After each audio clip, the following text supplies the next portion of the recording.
So welcome back to my channel Concepts in Detail.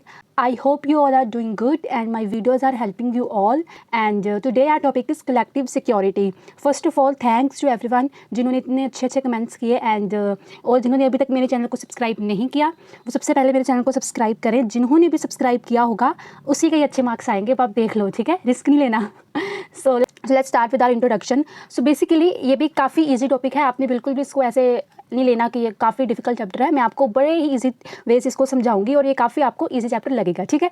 सो इन्होंने क्या कहा है, कहते हैं जो कलेक्टिव सिक्योरिटी होती है ना, वो कहते हैं बड़ा ही ज़्यादा इंपॉर्टेंट एंड इफेक्टिव मेथड होता है जिसमें हम इंटरनेशनल लेवल पे पीस और सिक्योरिटी जो है क्रिएट कर सकते हैं, ठीक है. कहते हैं इसमें क्या होता है, अब कहते हैं ऑल द नेशन मिलकर क्या करते हैं, ये कमिट करते हैं कि हम जो है इंटरनेशनल लेवल पे पीस मेंटेन करेंगे और जो है हम सिक्योरिटी को भी मेंटेन करेंगे. इसमें वो एक कमिट करते हैं कि अगर जो है किसी एक भी सिंगल नेशन पे भी अगर किसी ने भी अटैक किया, फॉर एग्जांपल अगर 14 कंट्रीज़ ने मिलकर इसको सेटअप किया है, तो वो बोलते हैं अगर 14 में से किसी भी सिंगल कंट्री पे भी अटैक होगा तो वो माना जाएगा कि उन 14 कंट्रीज़ पर अटैक हुआ, तो वो उसको अच्छे से रिटेलिएट करेंगे. सो बेसिकली कहते हैं जो भी प्रोविजन है इसका कलेक्टिव सिक्योरिटी का, वो चार्टर ऑफ लीग के अंडर कब इस्टेब्लिश हुआ, 1919 में जो है ये इस्टेब्लिश हुआ. जो कि कहते कहते हैं ये जो प्रोविजन है कलेक्टिव सिक्योरिटी का वो कब इस्टेब्लिश हुआ, वो 1919 में इस्टेब्लिश हुआ under the charter of league of Nations, ठीक है. मतलब सबसे पहले उन्होंने लीग ऑफ नेशन बनाई थी कब, जब वर्ल्ड वॉर 1 जो है खत्म हुई थी, ठीक है. जो हिस्ट्री के स्टूडेंट होंगे उनको पता होगा कि जब वर्ल्ड वॉर 1 खत्म हुई तो 1919 में उन्होंने लीग ऑफ नेशन बनाई थी, जो कि सक्सेसफुल नहीं रही. अगर वो सक्सेसफुल होती तो सेकेंड वर्ल्ड वॉर होती नहीं, पर वो सक्सेसफुल नहीं रही जिसकी वजह से वर्ल्ड वॉर 2 हुई, ठीक है. फिर कहते हैं उन्होंने फिर उसके बाद क्या किया, फिर उन्होंने दोबारा 1945 में जो है यूनाइटेड नेशन के अंडर इसको कलेक्टिव सिक्योरिटी को बनाया, जो कब बना 1945 में आफ्टर द वर्ल्ड वॉर 2. तो ये जो है कहते हैं एक हद तक सक्सेसफुल रही और इसने काफ़ी ज़्यादा इंपॉर्टेंट रोल प्ले किया for the maintenance of peace in international level, ठीक है. सो अब हम करेंगे इसके meaning and definition of collective security. I hope ये आपको बैकग्राउंड जो है इसका अच्छे से समझ लगा होगा, है ना. अब हम करते हैं इसका मीनिंग. सो बेसिकली मीनिंग में भी उन्होंने यही लिखा है कि कैसे जो कलेक्टिव सिक्योरिटी है वो आज के टाइम पे कहते हैं ऐसा मॉडर्न डिवाइस है, ऐसी मतलब पावर मैनेजमेंट है जो क्या करती है इंटरनेशनल लेवल पे क्या करती है, एक इफेक्टिव पीस एंड सिक्योरिटी जो है वो इस्टेब्लिश करती है. मतलब कलेक्टिव सिक्योरिटी अगर कहीं पे भी इजी वर्ड्स में मैं अगर आपको बताऊं तो कलेक्टिव सिक्योरिटी एक ऐसा काम करेगी जैसे यूनाइटेड नेशन काम, मतलब जैसे यूनाइटेड नेशन है, ठीक है, उसी का सेम ही मतलब हो गया, ठीक है. कलेक्टिव सिक्योरिटी क्या होता है कि कलेक्ट में जो है सिक्योरिटी मतलब मिलकर जो सभी जो है सिक्योरिटी, मतलब जो मिलकर जो है एक सिक्योरिटी जो है वो दें, तो उसे हम बोलते हैं कलेक्टिव सिक्योरिटी. जैसे यूनाइटेड नेशन में भी ऐसे, जैसे फॉर एग्जाम्पल नेटो है, नेटो में यही बोलते हैं ना कि अगर किसी एक कंट्री पर अटैक हुआ तो उस सभी मेंबर्स पे समझेंगे कि अटैक हुआ है, तो उसको वो क्या प्रोवाइड कर रहे हैं, कलेक्टिव सिक्योरिटी प्रोवाइड कर रहे हैं, ठीक है. तो इसका ऊपर से मीनिंग ये है कि कलेक्टिव सिक्योरिटी यही होती है कि हम जो है सभी मिलकर एक दूसरे को जो है कलेक्टिवली सिक्योरिटी दे रहे हैं, ठीक है. और आप इसकी एक डेफिनेशन इस पे लिख देना, ये काफ़ी अच्छी है, इजी है, चाहे इसमें लिख दो चाहे आप नीचे वाले में से लिख लो, ठीक है. यहाँ पे भी वही लिखी है. और तो कह रही है इसमें जो है हमने कलेक्टिव सिक्योरिटी की पावर हमने किसको दी हुई है, यूनाइटेड नेशंस को हमें दी हुई है. जो UN काउंसिल है हमने उसको कलेक्टिव सिक्योरिटी की जो सारी पावर्स हैं वो दी हुई हैं, ठीक है.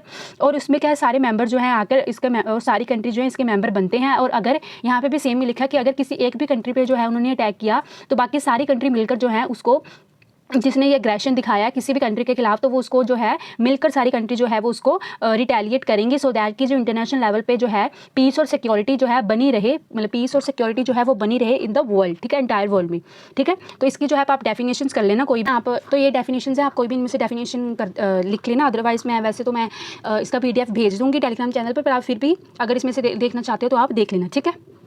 अभी हम करेंगे नेचर ऑफ कलेक्टिव सिक्योरिटी और characteristics of the collective security. मुझे एक कमेंट आया था कि किसी ने वहाँ पे पूछा था कि मैंने कैरेक्टरिस्टिक्स बताए थे, तो उन्होंने कहा था कि मुझे अभी नाम नहीं याद आ रहा, तो उन्होंने कहा था कि मुझे नेचर भी चाहिए. तो मैं उनको बताना चाहती हूँ कि नेचर और कैरेक्टरिस्टिक्स एक ही चीज़ होती है, ठीक है. So let's start with our first point, device of power management. So basically collective security में क्या होता है कि इसका बेसिक ऑब्जेक्टिव होता है कि वो जो है ऐसा डिवाइस हो जो कि सारी पावर को मैनेजमेंट करे, सो दैट की जो है इंटरनेशनल पीस बना रहे. ऐसे ना हो कि कोई कंट्री बहुत ज़्यादा पावरफुल होगी और वो दूसरी कंट्रीज़ को नुकसान पहुंचा रही है, ऐसे नहीं है. उसको पावर को जो है मैनेज करके रखना चाहिए, सो दैट कोई भी ऐसी कंट्री ना हो जो मतलब ज़्यादा पावरफुल होकर कल को जो है इंटरनेशनल पीस को जो है वो ख़राब करे. तो आपने इसमें हंस जे मोगेंथियो की एक डेफिनेशन जो लिख देनी है, इसको थोड़ा सा हाईलाइट कर देना है कि पावर का कंसेप्ट है वो काफ़ी ज़्यादा स्पेशल सिग्निफिकेंस है and famous writer Hans J Morgenthau has accepted as central to international politics. कहते जो पावर जो है हम जैसे हमें पता है कि पावर जो है इंटरनेशनल लेवल पर बहुत इंपॉर्टेंट रोल प्ले करती है ना, तो उसको मैनेज करना बड़ा ज़्यादा ज़रूरी होता है. जो कलेक्टिव सिक्योरिटी काम करती है, इसके ऊपर कलेक्टिव सिक्योरिटी काम करती है, उसका ये मेन ऑब्जेक्टिव होता है। और इन्होंने भी यही कहा है, हैंस जे मोगैंथो ने भी यही कहा है कि ये जो पावर जो है it is central to international politics. तो ये मेन सेंटर होता है किसका, इंटरनेशनल पॉलिटिक्स का, ठीक है। So the second point is maintenance of peace is the collective responsibility of all the nation. So basically इस पर भी इसमें लिखा है कि कैसे जो है सारे देश मिलकर जो हैं एक रिस्पॉन्सिबिलिटी समझते हैं कि नहीं हमने जो है कलेक्टिव रिस्पॉन्सिबिलिटी समझते हैं कि नहीं हमने जो है पीस को जो है वो मेंटेन करना है एट द इंटरनेशनल लेवल। तो ऐसी कोई भी चीज़ नहीं करते, इसकी वजह से जो है इंटरनेशनल लेवल पर जो है जो इंटरनेशनल लेवल पर जो है वो इंस्टेबिलिटी आई। बोलते कहते हैं जो इंटरनेशनल लेवल पर पीस आता है वो किसी अलायंस की वजह से या स्पेशल उन्हें पर्टिकुलर नेशन या किसी एक नेशन की वजह से, मैं बोलूँ जाके कि नहीं इंडिया की वजह से सारे नेशन सारे कलेक्टिव यूएन में जो है कामनेस है, ठीक है, पीस है। तो ऐसा नहीं कहते, सभी की जो है कलेक्टिव जो है रिस्पॉन्सिबिलिटी की वजह से जो वर्ल्ड में जो है क्या होता है, एक पीस होता है, ठीक है। Third point is security of our nation is connected to international security. कहते कि अगर ये नहीं है कि हम सिर्फ अपने नेशन की सिक्योरिटी देखेंगे, ठीक है। कहते अगर हमारी नेशन जो है वो सिक्योर है तो उसकी सिक्योरिटी किसको कनेक्ट करेगी, इंटरनेशनल सिक्योरिटी को कनेक्ट करेगी। फॉर एग्जाम्पल जैसे कि अभी 14 मेंबर्स हैं, ठीक है, कोई भी समझ लो आप यूएन के फॉर एग्जाम्पल 14 मेंबर्स है, ठीक है। तो अगर 14 मेंबर में अगर किसी एक की भी जो नेशन की जो है वो सिक्योरिटी जो है वो ब्रेक हुई तो ऑब्वियस है वो पूरा जो इफेक्ट है वो इंटरनेशनल लेवल पर भी पड़ेगा, है ना। सो कहते ये देखो जैसे इन्होंने भी लिखा है कि इट इज़ डायरेक्टली और indirectly affect the nations of the world. So कहते वो इसी तरह के बिकॉज इस रीजन कहते अटैक और थ्रेट ऑन वन नेशन। तो बोलते अगर किसी भी नेशन पे वन पे अटैक होगा तो वो क्या करेगा, पूरे जो है एंटायर वर्ल्ड पर जो है वो करेगा। Fourth is right to self defence. तो कहते हैं हर एक कंट्री का ये राइट है कि जो वो है अपने अपने कंट्री को कहते हैं डिफेंस कर सके, ठीक है, अपनी कंट्री को जो डिफेंस कर सके। अगर कल को उस पर कोई भी अटैक है, ये वो चुप करके सर अटैक कि नहीं यूएन यूनाइटेड नेशन मिलिट्री वगैरह हमें भी बाकी नेशन आएंगे बचाएंगे। कहते हैं अगर उस पर कोई भी अगर अटैक हो रहा है तो वो उसको डिफेंड कर सकती है, ठीक है, बल्कि उसको लूजेज अपनी आइडेंटिटी को ही बर्बाद होने की बजाय, मतलब अगर वो उस पर अटैक हो गया और वो उस पर अधिकार कर लेते हैं उसकी आइडेंटिटी तो चली जाएगी। कहते हैं अपनी आइडेंटिटी खोने के बजाय वो अपने आप को डिफेंड कर सकती है और अपने डिफेंड पे जो भी उसको अटैक या कोई भी अटैक का उसको जवाब देना पड़े उसके, मतलब अगर वो अपने जाने की भी फोड़ रही है तो वो उसके लिए क्या, क्योंकि वो सेल्फ डिफेंस कर रही है। पर कहते हैं ऐसे नहीं होना चाहिए आप इंटेंशनली के ऊपर अटैक रहे हो कि सेल्फ के पीछे छुप कर आप किसी के ऊपर अटैक कर रहे हो, इंटेंशनली अटैक कर रहे हो, ऐसा भी नहीं करना, ठीक है। So fifth point is all states are committed to pool their resources against aggression. तो बोल रहे हैं अगर किसी भी कंट्री पर अगर कोई कंट्री आके कोई अग्रेशन दिखा रही है, ठीक है, उस पर अटैक कर रही है, तो कहते हैं जो सारी कंट्रीज है अपने रिसोर्सेज दे देगी या सारी कंट्री मिलकर जो है उसका जो है पूरा रिटेलिएट करेगी, ठीक है। या committee to oppose the aggression को दूर करने के लिए वो सारे जो है अपनी रिसोर्स जो है वो उसको लगा देगी, ठीक है। अंडर सच सर्कमस्टेंसेस कहते हैं इन सभी परिस्थितियों में जो है कोई भी स्टेट है वो मना नहीं सकती या अपनी हट सकती है अपनी responsibility. So the six point is respect of state of sovereignty. So कहते हैं कि हमें जो कोई भी कंट्री है, चाहे वो बिग है चाहे वो स्मॉल है, हमें उसकी सोवरेंटी जो है हमें जो उसकी सोवरेंटी का है वो ख्याल रखना चाहिए, चाहे वो डेवलप्ड है और चाहे वो अंडर डेवलप है, चाहे वो वीक है चाहे वो पावरफुल है, हर एक एक सेपरेट कहती है एग्जिस्टेंस होती है, हर एक की सेपरेट सोवरेंटी होती है। तो अगर हम किसी एक ग्रुप के मेंबर हैं तो हमें ये नहीं सोचना चाहिए कि हम उसकी सोवरेंटी में जाकर उसकी इंटरफेयर कर सकते हैं, उसकी कंट्री में जाके नहीं। तो कहते हैं अगर मतलब उसके हर एक की जो है अपनी एक इंडिविजुअल सोवरेंटी इंडिविजुअल एग्जिस्टेंस है तो हमें वो जो है वो ख़राब नहीं करनी चाहिए। हमें कोई भी राइट नहीं है उसकी जो है कंट्री में जाके इंटरफेयर करने का या उसकी सोवरेंटी को छीनने का, ठीक है। So in other word principle believes in the principle of equality of the state. तो कहते हैं इसका जो प्रिंसिपल इसमें इसके जो सिद्धांत है, इसके जो प्रिंसिपल है यूएन कलेक्टिव सिक्योरिटी के या यूएन के, तो वो क्या करते हैं वो इक्वालिटी ऑफ द स्टेट्स रखते हैं, ठीक है। So the seven point is spotter of global preponderance of power. तो बेसिकली कहते हैं इसका मतलब होता है कि कैसे प्री डोमिनेंस, ठीक है। तो कहते हैं जो कलेक्टिव सिक्योरिटी है वो बेसिकली किसका स्पॉटर है, वो ग्लोबल प्रीपोर्डेंस का जो है वो स्पॉटर है। क्यों? क्योंकि वो कहता है कि ये जो प्रिंसिपल ऑफ कलेक्टिव सिक्योरिटी है वो मेनली उसका किसको फेवर करती है, वो फेवर करती है कि पूरा इंटरनेशनल पीस जो है वो स्टैब्लिश होए। तो वो किसके द्वारा स्टैब्लिश होगा, बाय द ग्लोबल प्रीपोर्डेंस के अकॉर्डिंग जो है वो इस्टेब्लिश होगा। तो उसके अकॉर्डिंग क्या है, कहते हैं अगर तो कोई कंट्री पावरफुल है, सारी कंट्रीज पावरफुल है, तो किसी को ये नहीं बोलना चाहिए कि नहीं हम न्यूट्रल हैं, ठीक है। कहता है अगर कोई भी स्टेट इसके अकॉर्डिंग चल रही है कि हम जो है न्यूट्रल स्टेट्स हैं, हम न्यूट्रल्स हैं, तो वो कहते हैं वो क्या कर रही है, वो अपने आप को मोड़ रही है, अपनी रिस्पॉन्सिबिलिटी से अपना मुँह मोड़ रही है, ठीक है। To turn away from the international responsibility, जो उसके इंटरनेशनल लेवल पर रिस्पॉन्सिबिलिटीज़ हैं, ठीक है, वो उससे जो है अपना कहते हैं मुँह मोड़ रही है। तो उसने ऐसा क्यों कहा है, ठीक है, यूनाइटेड कलेक्टिव सिक्योरिटी ने ऐसा क्यों कहा है कि हमें जो है अपनी जो है प्री डोमिनेंस में जो है अपनी इतनी पावर अगर हमारे पास है तो हमें वो क्यों शो करनी चाहिए। वो बोले हमें इसलिए शो करनी चाहिए, हमें अपनी प्री डोमिनेंस इसलिए शो करनी चाहिए सो दैट कि जो है सारी कंट्रीज़ की पावर जो है वो मिलके क्या करे, मिलके क्या करें, अगर किसी ने भी कोई गलत काम किया है, अगर कभी भी उसकी नीड, कभी भी ऐसी कोई भी ऐसे किसी की कंट्री, किसी भी कंट्री के ऊपर ऐसे अटैक हुआ है, किसी की ज़रूरत है, ठीक है, ये सभी पावरफुल वेपन्स वगैरह, ठीक है, मिलिट्री की, तो वो हम जो है उसको प्रोवाइड करा सकें, है ना। अगर सारी कंट्रीज़ बोली जाएंगी कि नहीं नहीं हम तो न्यूट्रल हैं और मेंबर भी हम तो न्यूट्रल है, कल को ऐसे हर कंट्री एक दूसरे पे अटैक कर देगी। बट अगर उन्हें पता है कि ऐसे ये 16 कंट्रीज़ है और ये पावरफुल कंट्रीज़ हैं, ठीक है, तो इनमें जो है अगर हम किसी एक भी कंट्री पे अटैक करेंगे तो ये हम पर अटैक होगा, है ना। हम क्योंकि कहाँ हम एक अकेले पावरफुल और कहाँ 16 पावरफुल कंट्रीज तो है ना, तो हम क्यों अटैक करेंगे।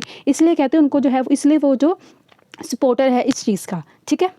Next point is collective security is not an alliance. तो कहते हैं कलेक्टिव सिक्योरिटी एक कोई अलायंस नहीं है कि 4 देश आके मिलकर उन्होंने अपने हाथ में ला लिया, जो चलो जी अब एक अलायंस बन गई, अब हम जो है एक पीस जो है अब हम पूरी इंटरनेशनल लेवल पे बनाएंगे। कहते हैं नहीं, कलेक्टिव सिक्योरिटी कोई भी अलायंस नहीं है जो है एक सारे देश मिलकर जो है अपनी एक अलायंस बनाते हैं कि नहीं हम मिलकर एक दूसरे को बचाते हैं, नहीं। कहते एक प्रॉपर जो है इसका कहते प्रॉपर जो है इसके प्रिंसिपल्स हैं कलेक्टिव सिक्योरिटी के, ठीक है। एक बेसिकली एक पूरे चार्टर के अकॉर्डिंग बना है ये, ठीक है। और इसमें क्या करते हैं, सारे देश जो हैं ज्वाइंटली जो है मिलते हैं और रिजेक्ट करते हैं कोई भी पॉलिटिक्स को ऑफ द अलायंस, क्योंकि अलायंस जो है बेसिकली पॉलिटिकल अलायंस ही बनती है, ठीक है। कि अगर हमारे इंटरेस्ट मिलते हैं 2 कंट्रीज तो हम सिर्फ उनके साथ जाके अलायंस बनाते हैं, हमारा कोई फ़ायदा होता है तो हम उसके साथ अलायंस बनाते हैं। तो कहते हैं सारे जो है नेशन जो है ऐसे अलायंसेस को, पोलिटिकल अलायंस सारे जो अलायंसेस को रिजेक्ट करते हैं और उनके अकॉर्डिंग क्या होता है कि जो अलायंसेस है वो एक थ्रेट है फॉर द इंटरनेशनल पीस, ठीक है। So the next point is presence of international organisation is essential. तो वो बोलते हैं आज के टाइम पे जो है कि इंटरनेशनल ऑर्गेनाइजेशन का होना एसेंशियल है, सो दैट कि जो अगर कहीं पे जो कोई भी जो है या कोई इश्यूज़ है या कोई वॉर लाइक सिचुएशन क्रिएट हो रही है, सो दैट कि या तो उसको सॉल्व कर सके या फिर अगर किसी पुअर कंट्री के साथ कुछ भी ख़राब हो रहा है तो उसको जाके वो हेल्प कर सके, सो दैट कि जो इंटरनेशनल लेवल के पीस बना रहे। फॉर एग्जाम्पल अगर हमारे घर में भी कोई बड़ा होता है तो हमें पता है कि ये बंदा बड़ा है, ये सारा कुछ हैंडल कर लेगा, या फिर अगर हम झगड़ा भी कर रहे हैं तो कोई बड़ा आके हटा देगा, है ना, तो हमें सॉल्व कर देगा हमारे मैटर्स को, या खुद अपने कोई बड़े पूरा अपने सियानप जैसा कोई डिसीजन लेगा, है ना। तो इसी तरह वो बोलते हैं एक बड़े लेवल की इंटरनेशनल ऑर्गेनाइजेशन होनी चाहिए इन सभी जो है इश्यूज़ को सोल्व करने के लिए, ठीक है। So the next point is to maintain status quo. तो क्या होता है वेट, सो बेसिकली इसमें क्या बोलते हैं, कहते हैं जो कलेक्टिव सिक्योरिटी क्या करती है, वो उसका ये मानना है, कलेक्टिव सिक्योरिटी का ये मानना है कि जिसकी जो भी पोजीशन है या जो भी सिचुएशन उसको एज इट इज़ रहने दो, जैसे है एज इट इज़ रहने दो, किसी में भी जाके इंटरफेयर करना गलत बात है, ठीक है। तो कहते हैं अगर किसी भी स्टेट पर अटैक वगैरह होता है या कोई उस पर कंट्रोल करना शुरू करता है तो वो क्या करता है, पूरा क्या है, काफ़ी सारी जो है चेंजेस आ जाते हैं उस टाइम सिचुएशन पर, तो वो तब कलेक्टिव सिक्योरिटी क्या करता है, इसको पूरी तरह से अपोज करता है, ठीक है।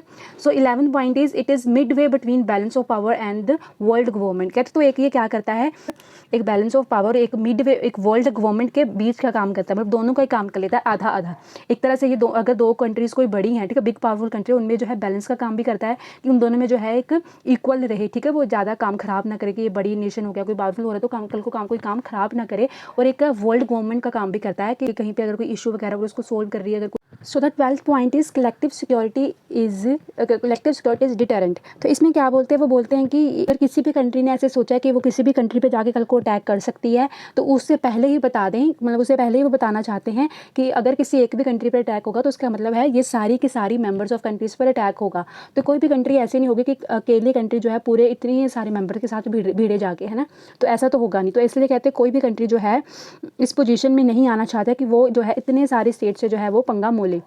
तो इसलिए कहते हैं तो ये जो है कलेक्टिव सिक्योरिटी पे कोई भी ऐसी कंट्री नहीं है जो ऐसे कल को जाके इस पोजीशन में अपने आप को फेस करवाएगी, ठीक है। So 13 point is not states but wars are the enemies of collective security. तो कहते हैं कलेक्टिव सिक्योरिटी का स्टेट से कोई लेना देना नहीं, स्टेट्स उसकी एनिमीज नहीं है, उसकी एनिमी कौन है, उसकी एनिमी है जो वॉर्स हैं, ठीक है, जो कंट्रीज वॉर क्रिएट कर रही हैं, जहाँ पे वॉर हो रही है उसकी एनिमी वो है, तो वो उसको अपोज करेगी ना कि किसी स्टेट्स को जाके, ठीक है। So 14 point is opposition to neutrality. तो कहते हैं अगर कोई कंट्री बोलती है कि भी नहीं मैं यूएन के साथ भी नहीं हूँ और मतलब मैं यूएन के साथ हूँ भी और मतलब पर मैं किसी का साथ भी नहीं दूंगी, मतलब कोई न्यूट्रल कंट्री, कोई ऐसी कंट्री है जो न्यूट्रल रह रही है, तो कहते हैं कलेक्टिव सिक्योरिटी क्या कहते हैं उसको टोटली अपोज करती है। कहते हैं ऐसे कोई भी कंट्री ऐसी नहीं हो जो कि ऐसे न्यूट्रल बिहेव करे। कहते हैं कि collective security the collective responsibility. कहती है जो कलेक्टिव सिक्योरिटी है वो सभी की कलेक्टिव रिस्पॉन्सिबिलिटी है, ऑल द नेशंस की, ठीक है। किसके लिए, मतलब कहते हैं जो कलेक्टिव सिक्योरिटी है वो सभी कलेक्टिवली सभी कंट्रीज़ की जो है वो एक रिस्पॉन्सिबिलिटी है कि वो पूरे वर्ल्ड लेवल पर जो है पीस क्रिएट कर सके। नॉन अलाइंड है हम, ठीक है, हम नहीं जो है इसमें आएंगे। तो कहते हैं कोई भी कंट्री अपने आप को ऐसे सेपरेटली नहीं रख सकती। So that is it for today's video. I hope ये आपको हेल्पफुल रहा होगा, ठीक है। तो अगर आपको ये वीडियो हेल्पफुल रही होगी तो प्लीज़ इस वीडियो को लाइक करना और इसको शेयर करना, and don't forget to subscribe to my channel, and thanks for watching.